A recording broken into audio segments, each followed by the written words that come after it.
Welcome to the Retail Focus Podcast, a weekly collection of news, interviews, and information from the world of retail. We welcome you to this edition of the Retail Focus Podcast, and a happy Super Bowl Sunday to all of our listeners out there.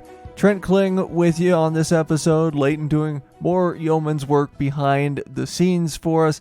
Coming up today, we've got an interview with Quincy Valencia. Quincy is the VP of Product Innovation for Hourly by AMS. We are going to talk about hourly hiring. As a result, we're going to talk about how hourly hiring has shifted or changed, what needs to be done to make it better for both the retailer and the applicant, and how things need to continue to adjust and change into the future, as well as how the hiring process may be headed towards more automation in the future. We also will talk about two big announcements made by Dollar Tree this week in our news segment, and we'll look ahead to big news in the delivery sector as liquor delivery service Drizly gets purchased this week.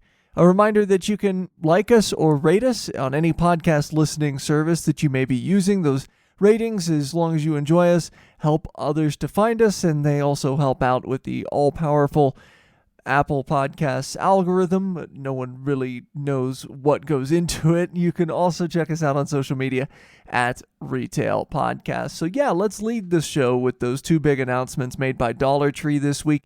One announcement for each banner, as it were, and we start with the first and perhaps most important announcement. This came via Instacart on Thursday, and the announcement revealed that Instacart and Family Dollar are expanding upon an existing pilot program.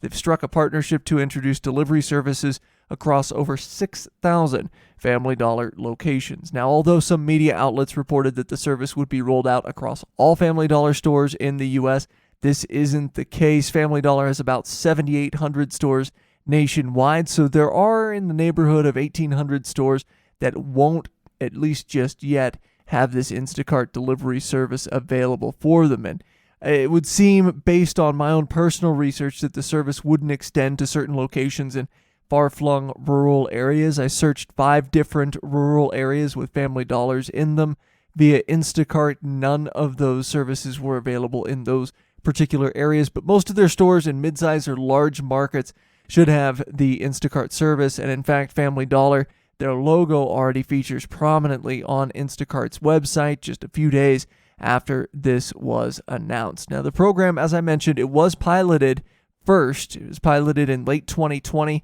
starting with 275 Family Dollar stores. And it would seem that, based on management comments, the pilot went well, at least from an operational standpoint. However, we should note that operation success doesn't necessarily mean the partnership resulted in increased traffic for Family Dollar. So being able to pull off the pilot program is a lot different than the pilot program actually driving non-cannibalizing traffic. And I think this is an important distinction to make. We actually spoke with an Instacart shopper in one test market who indicated that the demand didn't seem to be tremendously high for Family Dollar. She mentioned that she was somewhat surprised to see it expanded this quickly, and went further to say that the lack of groceries, especially those fresh groceries, may be a main contributor. That particular market she works has much more traffic surrounding stores with produce and a larger meat selection, even though Family Dollar might have, some things like lunch meat or eggs, for example.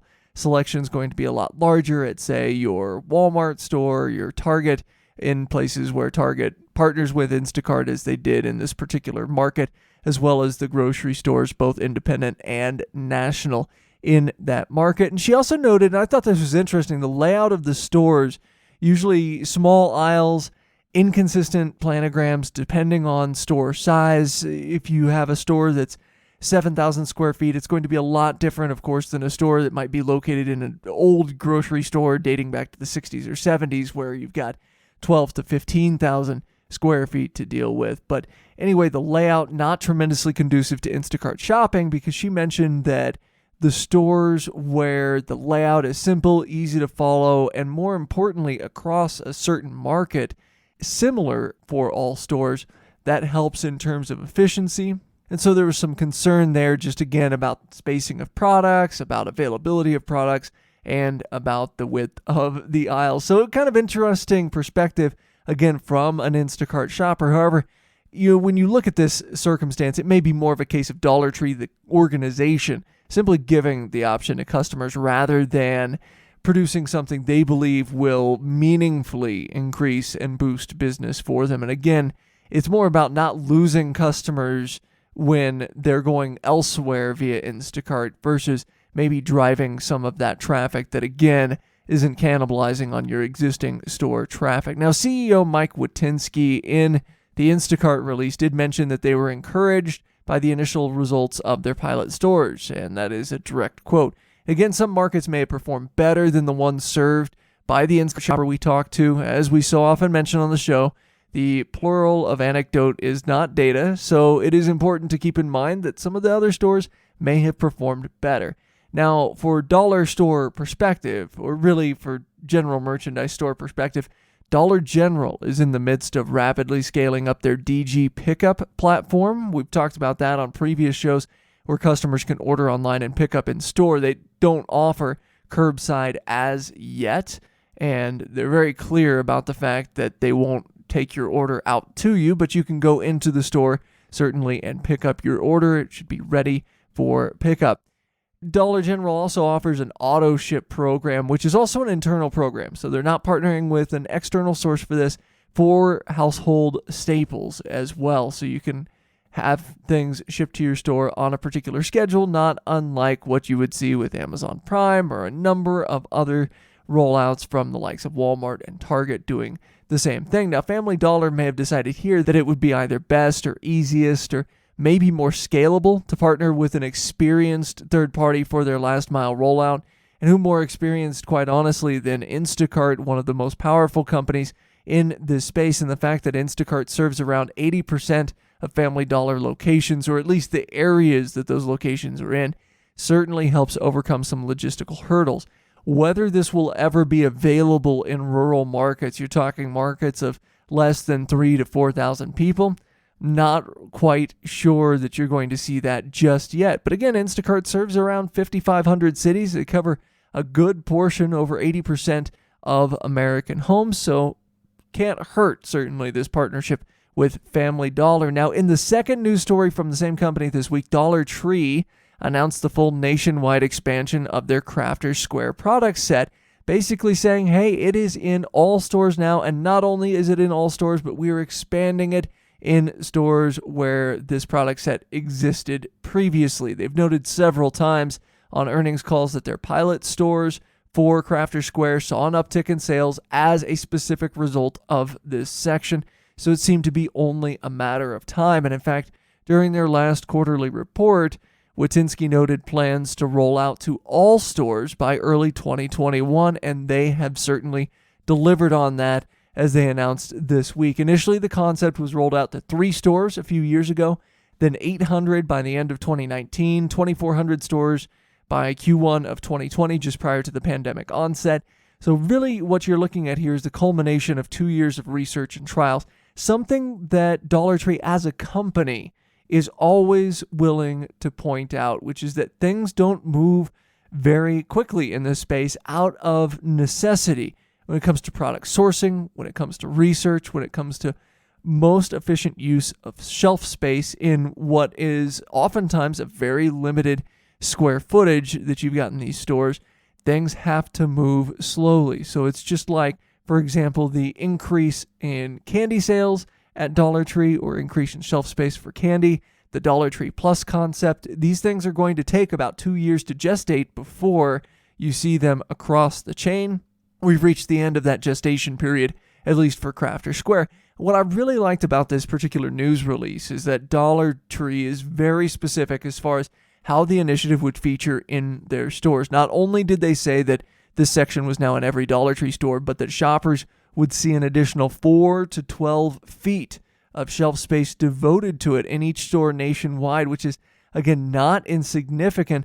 Of course, this is likely to vary based on store size and format. I mentioned Dollar Tree stores, much like Family Dollar stores, all over the map in terms of square footage, some as small as 6,000 to 7,000 square feet, some well into 5 figures in terms of square footage. Now, One thing I do want to note is that with this Crafter's Square concept, you're not seeing a ton of products that are completely new to Dollar Tree. You are seeing some products maybe repurposed from previous other departments there.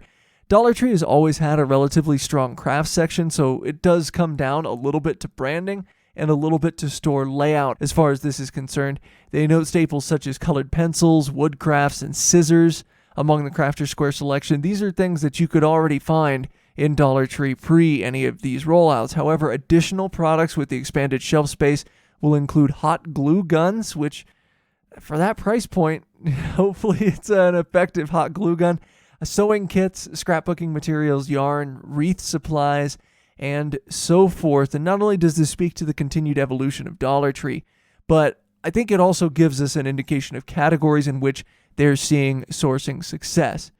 You'll recall, as we've talked about Dollar Tree in the past, it's not always about where sales are being driven. It's not always about what customers are putting in their carts. It's about margin, and it's about sourcing those products well. And what I think we're seeing here is product sourcing has been a major topic for their leadership during the pandemic. Leadership has noted the inability to source certain products, particularly consumables, in the smaller sizes that are necessary for the Dollar Tree price point. So getting a package of bacon, for example, packed in a smaller size, that's been a little bit of an issue for Dollar Tree. So by expanding Crafter's Square, we can see a couple of things. They're confident about continuing to increase inventory in this area because it's available. And they may be having more success sourcing products when it comes to those that carry high margins. So the decision to devote additional shelf space to crafting supplies and take shelf space from maybe an area where sourcing was becoming difficult for that size of product or margins were being squeezed, that's going to be an easy decision, or at least easier for management to make that decision. So we shouldn't read into it that Crafter's Square products sell several magnitudes more than other products in stores, although we have seen increased same-store sales at their pilot stores. What we can say is this is a category that seems to check both of these boxes. They're focused on expanding discretionary categories that drive margin. That's a check. And they're focused on expanding discretionary categories that don't cannibalize current sales. Another check. So from that perspective, certainly it makes sense for Dollar Tree to be expanding this concept. And I think it also speaks to something that we talked about on a recent episode of the podcast when we talked about the dynamics with Hobby Lobby and Michaels and Joann. You are really seeing people turn towards crafting, turn towards other ways to spend their time during the pandemic.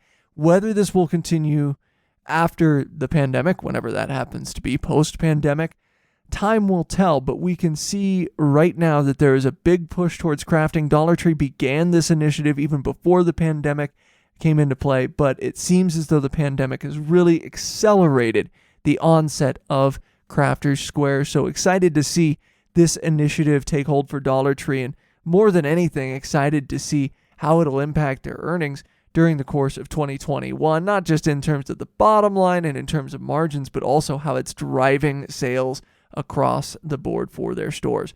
Well, that'll do it for our news segment of the show. Coming up after this break, we'll talk with Quincy Valencia, the VP of Product Innovation for Hourly by AMS. Once again, going to be talking about hourly hiring, a subject that touches nearly every retailer.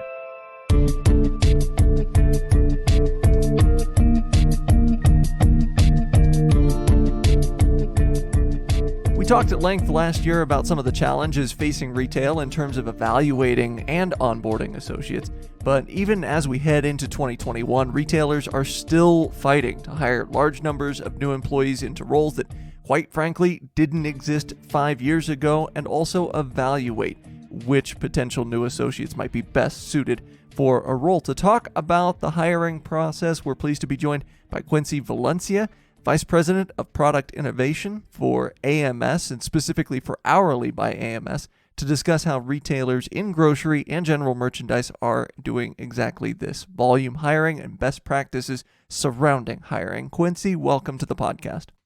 Thanks, Trent. Glad to be here. Thanks for having me. First, do you mind discussing a little bit about Hourly by AMS and what the Hourly platform does, and even what AMS does on the day-to-day? Sure, I'd be happy to. So AMS is really known as a global talent acquisition provider at large, both through different brand consultancies, tech consultancies, that sort of thing, just TA consultancy in general. Also, we're a global player in the RPO market for outsourcing. We do contingent workforce and so forth.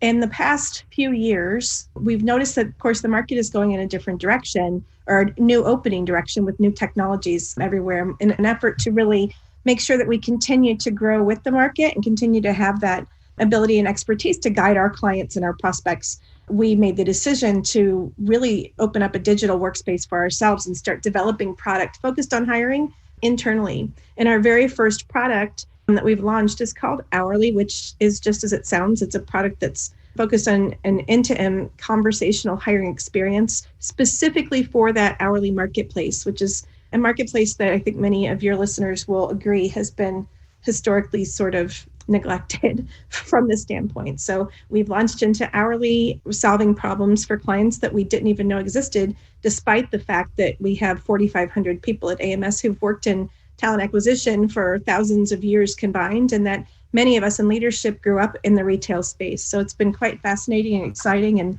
we're continuing to just delve into those issues and help our retail partners solve those issues. Now, you mentioned a lot of hourly hiring, whether it be in retail or other job sectors out there, has been kind of neglected. It seems like it was stuck in the same era for about 30 or 40 years. When you started to develop the hourly platform and when your teams there at AMS started to look at this, what was kind of the current state of retail hourly hiring that you were looking at?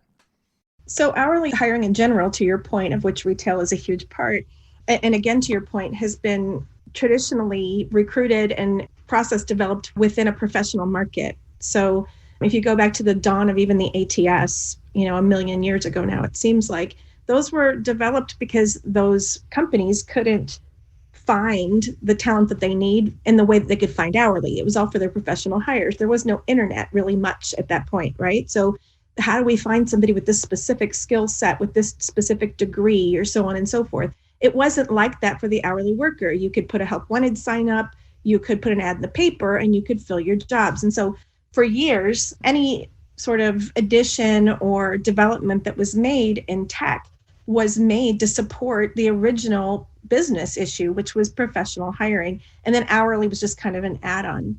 And the other thing that was sort of, troublesome to me, having come from that era, is quite frankly, the hourly workforce is really sort of looked at as a commodity because it is a large volume, low complexity, low barrier to entry workforce. We've traditionally looked at it as, they'll leave, it's high turnover, but we'll find more.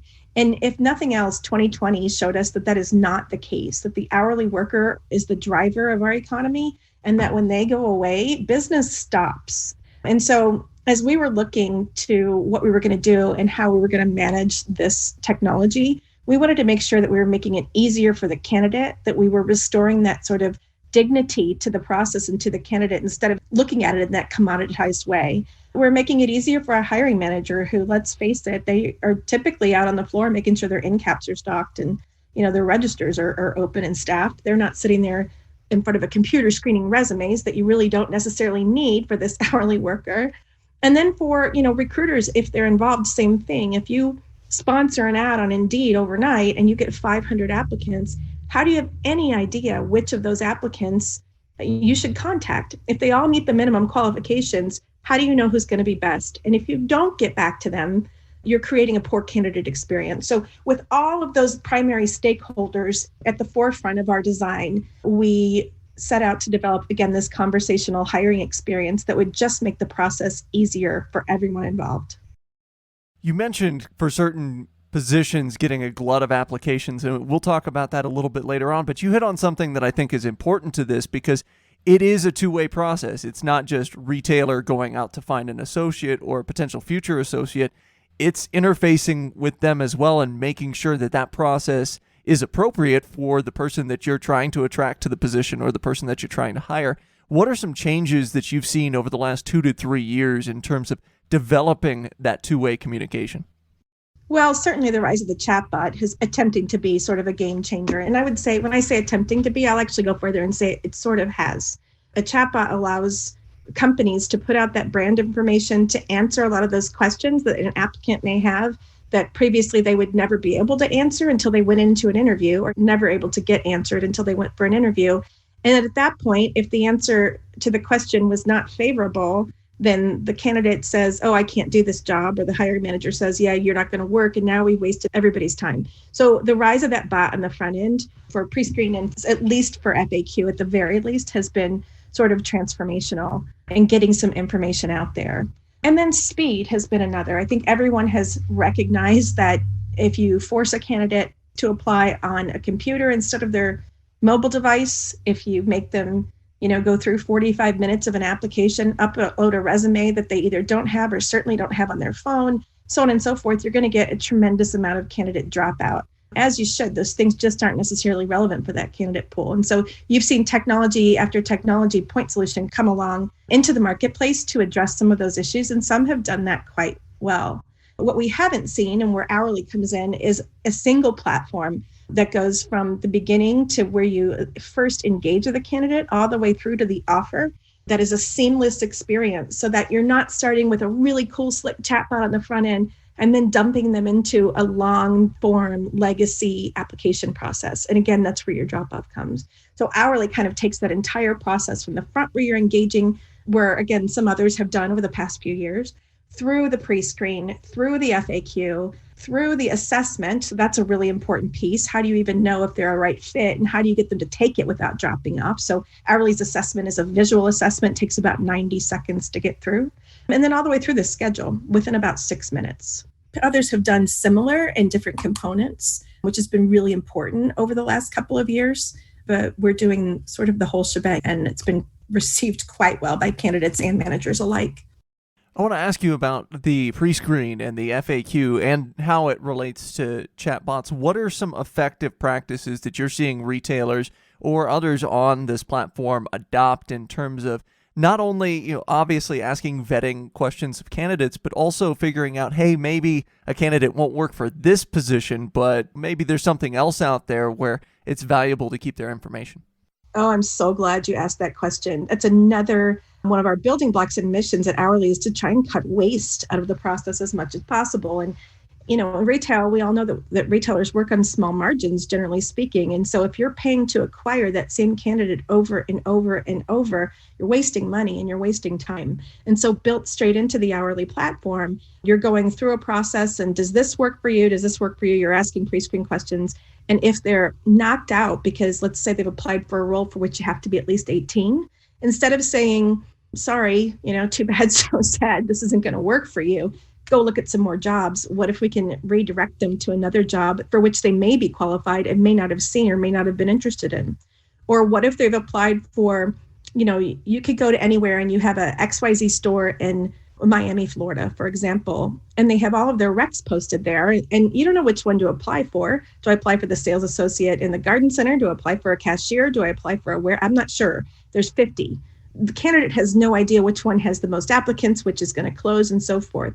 So we've introduced a concept that we sort of lovingly call the sorting hat, and hope that J.K. Rowling doesn't sue us at some point. But essentially, if you're going through and you're into a job, and then we actually ask a candidate what some of their own preferences or experiences are, and they choose sort of from a list. And from that, our technology in the back end will say, hey, we're happy to help you complete the application process for this particular role. But before we do that, here's a couple more that might be of more interest to you. And we present those to them based on their own personal preferences and experiences. And we give them the option to not leave their existing application process and go to another right there in line. Or they can stay and say, no, this is good, but I'm going to continue with what I have now. And so the whole goal is getting them and then keeping them in that process as long as you can. Let's keep them sticky, because we've already paid for them once, and we've already brought them in once, and let's make their experience the best that we can, get them through a process for some job that will work for them and save everybody some time and headache. I think that's such an interesting idea, because who hasn't had that whole paradox of choice thing creep up when you go to a website and see there's 200 or 300 job openings and you're kind of wondering which one might be the best for you. I do want to address, as you mentioned, let's say you post a job on Indeed, suddenly you get 500 applications. It might be the case that only 20 of them even are qualified for this particular position. And especially since the beginning of the pandemic, we've seen this glut of an available workforce out there. How are companies now, and especially how are companies leveraging technology to sift through these applications to not only maybe reduce waste, as we're talking about here, but also making sure you find the right fit out of that 500? We've seen an influx of technology that helps with this. You have some video interviewing platforms that people have used where they're doing asynchronous interviews and reviewing those later. You've seen certainly there are assessment vendors that are there. Of course, you've got the chatbot that's there. So it gets them through the pre-screen, which will knock out some. But then we went to, like you said, Sita, okay, but of this large pool that still exists, say we've knocked out 20%, how do I know what to do? And so assessment is really valuable there to come in. And as long as you can have an assessment that will engage them enough to keep them to finish it, which is really important, you can really benchmark these candidates against people who've already been successful in role within your very company. And then those sort of rise to the cream of the crop. So those will be the first that you're calling, the first that you're inviting to interview, the first that are getting a shot at the job. And a lot of companies are adopting that sort of approach to kind of getting through that big pile of candidates and seeing who is best. What's equally important, though, and you didn't ask this, but it's critical, is that what then are you doing? If you have 20 roles and you have 500 applicants, that's 480 people who you could have potentially interacted with, who may go away with a positive thing to say or a negative thing to say.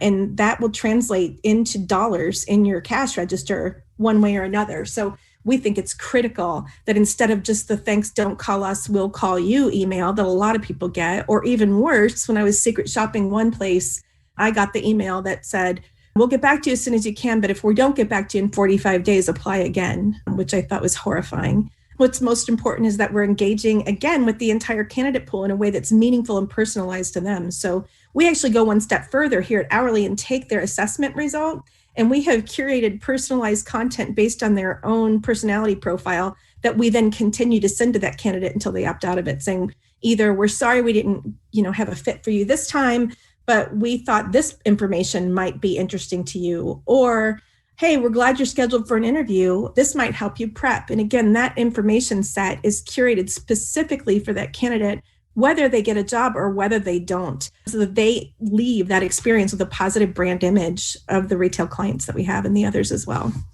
The funny thing is that was actually the next question I was going to ask, because we've talked about it. Chances are good, if you're a retailer, most of the people that are applying to work at your particular store or wherever it might be are probably customers in the first place, and that's how they found out. So it's important to keep them around. And I'm curious because you mentioned curating different messages based on application information, based on the inputs from that particular applicant if they don't get a position.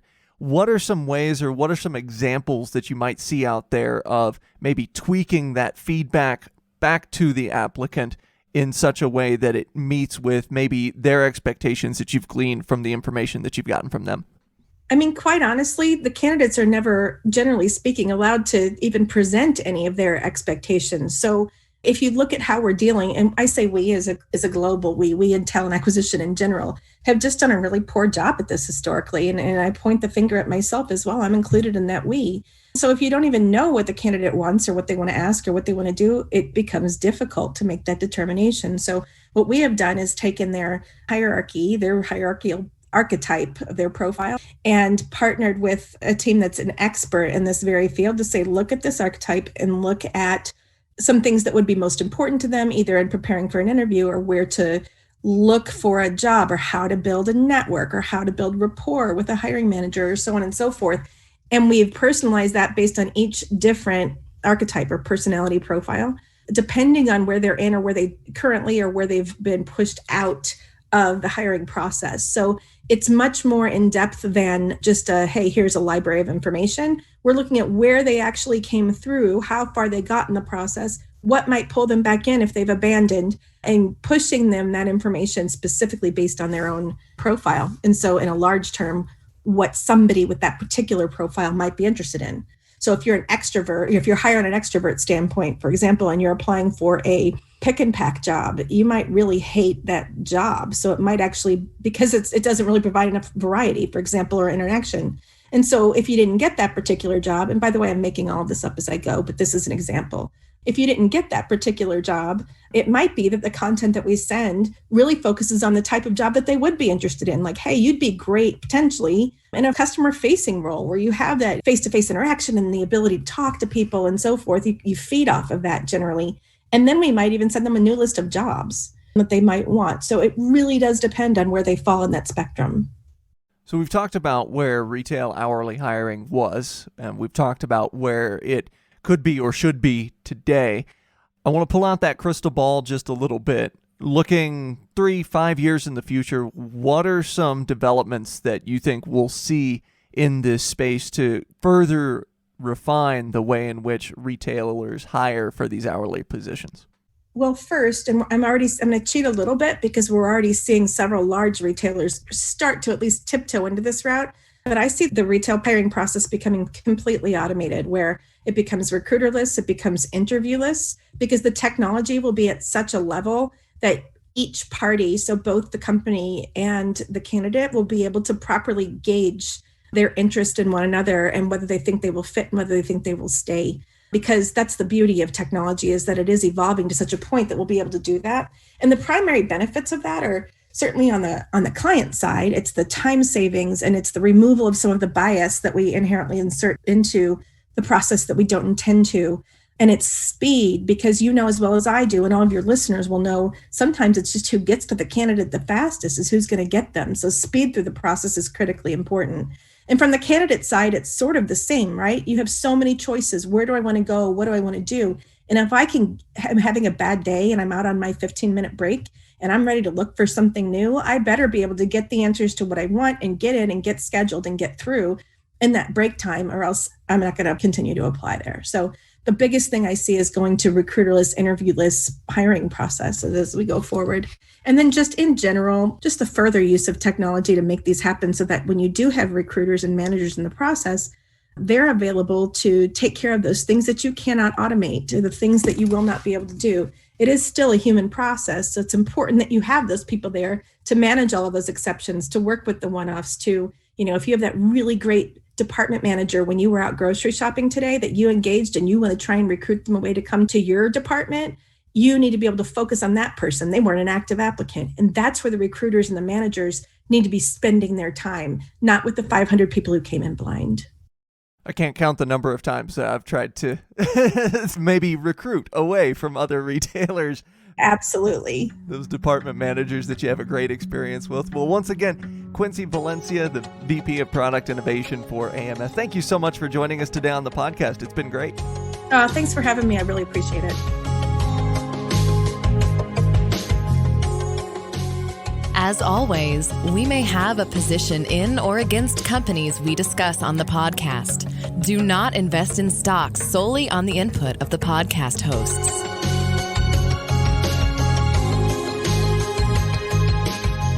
We thank Quincy for joining us here on the show. And in our final segment, our Looking Ahead segment, we look ahead to alcohol delivery, something that in many markets wasn't even available pre-pandemic, has exploded since the beginning of the pandemic. And one could very easily say the main catalyst in this category is Drizly. And Drizly has reached a deal to be acquired now by Uber for $1.1 billion. It's a deal that features a combination of stock and cash. This comes, of course, after Uber acquiring Postmates, something a little bit more in their wheelhouse with, of course, Uber Eats. But I think this is interesting because, first of all, you've got a sector that, like I said, is relatively new. Regulations made it such that in many states, pre-pandemic, you couldn't get alcohol delivered, and some states still have those rules in place. But what I also think this may do, and this is why I'm looking ahead to this, is streamline everything for Uber, because Uber has said they plan on folding Drizly into their Uber Eats platform. It's going to make things a little bit more visible for customers because there are more Uber Eats customers than there are Drizly customers. So it's a great sign, certainly, as far as the Drizly platform is concerned, but it's also a potential great sign for independent liquor retailers, many of whom have partnered with Drizly over the last 9 months to 12 months with good success. And it all comes down to something we've mentioned a few times already on this podcast: cannibalization. Does a potential expansion of Drizly into more markets, into more areas, an expansion of visibility, does this cannibalize maybe from those in-store sales that those liquor stores were getting? Does it make sense from a margin standpoint for those liquor stores, or does it add to the sales of those independent liquor stores or chain liquor stores in certain circumstances? Is this a potential value add as people go to maybe order from Uber Eats, picking up something via Drizly or Drizly's platform as well? Now, again, we'll see whether or not they choose to keep the name, maybe use different marketing, use different techniques, but I am looking ahead at this because 2021, as we talked about recently on the show with Mike Province, 2021 is going to be a big year for liquor retailers because there's a lot of dynamics to be watching out there. There's a lot of things. We're seeing sales increase, especially in terms of hard seltzer. That's taking sales away a little bit from wine. Where do sales pop up in 2021? Does a platform like Drizly being acquired by Uber and folded into Uber Eats, does that help sales? Does it hurt sales? Are sales simply indifferent? Does it hurt margins? So many things to look ahead to regarding this story, but I think from the liquor retailers that I've discussed, they're at least excited about this announced deal and the potential it might hold for them. Well, that'll do it for this episode of the podcast. Once again, we thank Quincy Valencia for joining us on the show. Next week, we'll have a discussion with Alexa Dryansky, Head of Market and Consumer Insights for Retail at Alex Partners. Alexa will join us to talk about how fashion and apparel retail has been impacted by the pandemic and things to watch out for in 2021 as this segment of retail continues to necessarily evolve very quickly. One subject we talk a lot about is buying and how buying habits have changed and how this may have a trickle-down effect through the rest of the retail industry. It's a fascinating interview, and we hope to have you join us for it 7 days from now. This has been the Retail Focus Podcast. For more, visit our website at retailfocuspodcast.com and subscribe on iTunes or Stitcher. Follow us on Twitter at Retail Podcast.